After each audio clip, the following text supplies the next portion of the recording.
bora mergulhar numa das cartas mais pessoais e, olha, de maior risco já escritas na história. É uma verdadeira aula de persuasão, um apelo dramático com uma vida humana em jogo. Vamos juntos desconstruir essa pequena, mas poderosíssima carta a Filémon. Essa pergunta é o que prende a gente logo de cara. Pensa bem, no Império Romano, um escravo fugitivo que voltasse enfrentaria punições terríveis, talvez até a morte. Então, o que está acontecendo aqui?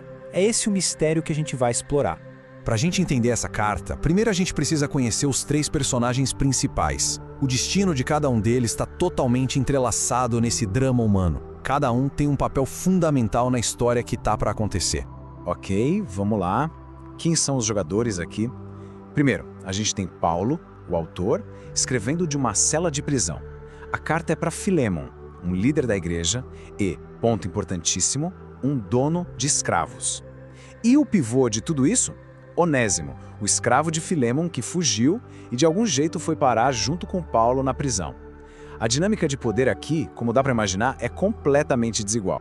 E é fundamental a gente entender o contexto. A escravidão romana não era brincadeira não. Legalmente, as pessoas escravizadas eram consideradas propriedade, res em latim, ou seja, coisas. A fuga de Onésimo não foi só uma quebra de contrato, era um crime capital. Voltar por conta própria era literalmente uma aposta de vida ou morte. Então, como é que Paulo lida com uma situação tão delicada? Ele não chega dando ordem, não. Ele começa com uma estratégia retórica brilhante, construindo o caso dele com muito cuidado, usando elogios. Olha só a jogada. Paulo começa lembrando Filémon da reputação que ele mesmo construiu. Elogia a fé, o amor, destaca como ele tem sido uma fonte de ânimo para os outros. Ele está, preparando o terreno, criando uma base de boa vontade, lembrando a Filémon do tipo de pessoa que ele é, ou pelo menos do tipo de pessoa que Paulo acredita que ele pode ser. Isso é uma tática de comunicação clássica. Ao começar com um elogio sincero, Paulo deixa Filémon muito mais aberto para o que vem a seguir.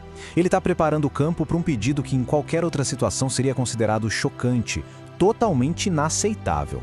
E agora, a gente chega no coração da história. Com a base já pronta, Paulo revela o verdadeiro motivo da carta. E olha, é um pedido de tirar o fôlego. Paulo vai direto ao ponto. Ele está intercedendo por Onésimo, a quem ele chama de meu filho, que gerei na prisão. E ele não está só pedindo perdão, ele está fisicamente enviando Onésimo de volta para Filémon, colocando o destino do cara diretamente nas mãos do seu senhor. E aqui tem uma sacada genial de Paulo. O nome Onésimo, em grego, significa útil.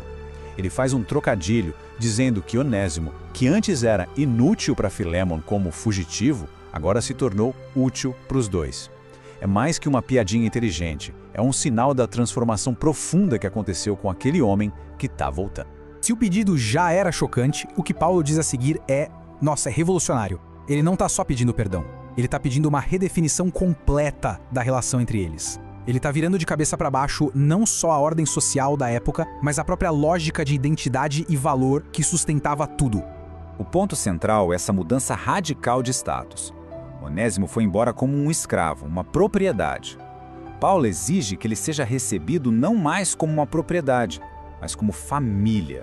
Isso é muito mais que uma promoção social. É uma declaração teológica profunda. Nessa nova realidade que Paulo descreve, o status terreno de escravo ou livre não importa tanto quanto a identidade primária de irmão. E o peso do pedido fica claríssimo aqui. Recebe-o como me receberias. Paulo está colocando a própria reputação e o relacionamento deles na balança. Ele está dizendo que, em Cristo, eles são iguais.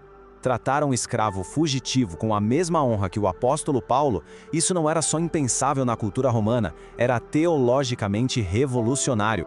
E para fechar o argumento, Paulo faz algo extraordinário. Ele tira qualquer obstáculo prático que Filémon pudesse ter, colocando os próprios recursos e a própria honra na linha de frente. Qualquer dívida que Onésimo pudesse ter, seja pelo tempo de trabalho perdido ou por algo que ele possa ter pego ao fugir, Paulo diz, deixa comigo, eu cubro. Ele assume pessoalmente a responsabilidade financeira, transformando uma questão de justiça e punição numa transação pessoal entre amigos. Isso aqui é o equivalente a uma assinatura com firma reconhecida. Paulo faz questão de dizer que está escrevendo isso com a própria mão, transformando a carta numa nota promissória com valor legal. É a garantia pessoal dele, mostrando o compromisso absoluto que ele tem com essa reconciliação e com o bem-estar de Onésimo. E então, a carta acaba. Paulo diz que confia que Filemon vai fazer ainda mais do que ele pede.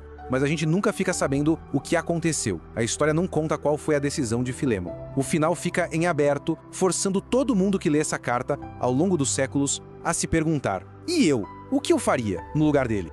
E essa pergunta que fica no ar nos leva a uma reflexão final, né? A carta pode ser antiga, mas o desafio dela é super atual. O que significa hoje, nos nossos contextos? Olhar para alguém e enxergar além dos rótulos sociais, das funções, das hierarquias.